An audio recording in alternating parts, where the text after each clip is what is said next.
दोस्तों, कहानी संग्रह में आपका स्वागत है। आज की कहानी है ससुराल या उम्र कैद।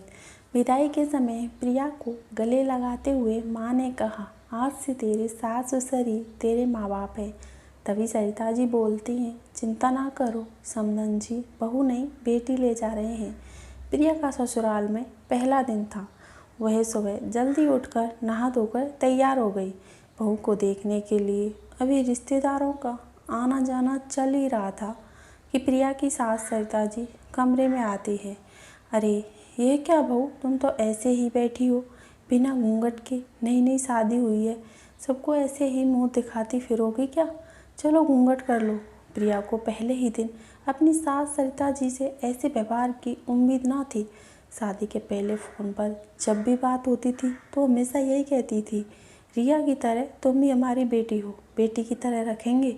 फिर ये क्या? प्रिया ने सोचा, शायद अभी रिश्तेदारों का आना जाना है इसलिए ऐसा कह रही हूँ।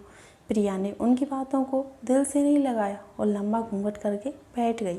मेहमानों के जाने के बाद भी सरिता जी हमेशा प्रिया को ससुर जी के सामने घूंघट करने के लिए टोकती रहती। एक दिन सरिता जी और प्रिया साथ में खाना खा रही थी।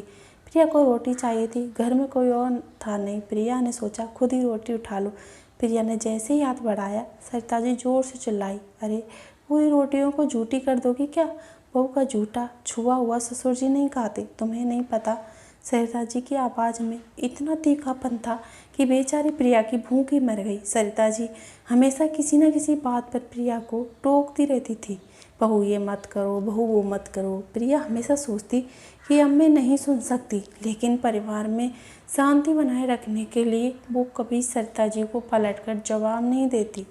हमेशा हंसमुख और चंचल रहने वाली प्रिया गुमसुम रहने लगी। ससुराल में उसे घुटन सी होने लगी।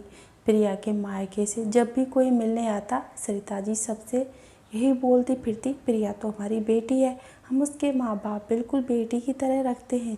एक दिन प्रिया और उसकी ननद रिया किसी बात पर लेकर जोर जोर से हंस रही थी। तभी सरिता जी आती हैं। बहुएं इतनी जोर से हंसती हैं क्या, पड़ोस में भी सोच रहेंगे उनकी बहू जोर से बोलती है, तुम्हारे माँ बाप ने कोई संस्कार नहीं सिखाए क्या? माँ बाप के संस्कार पर सवाल उठाने पर प्रिया से रहा ना गया। वो बोली, माँ जी मुझे बता दीजिए, मुझे बेटी की तरह रहना है या बहू की तरह?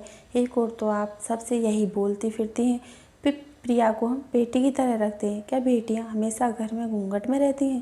बेटियों को छुआ हुआ भोजन कोई पिता नहीं खाता क्या? बेटियाँ अपने घर में ज़ोर ज़ोर से हंस बोल नहीं सकती क्यों? सिर्फ कह देने से बेटी बहू नहीं बन जाती। अपने व्यवहार और सोच में भी उसे बेटी की तरह ही प्यार और स्वतंत्रता देनी पड़ती है।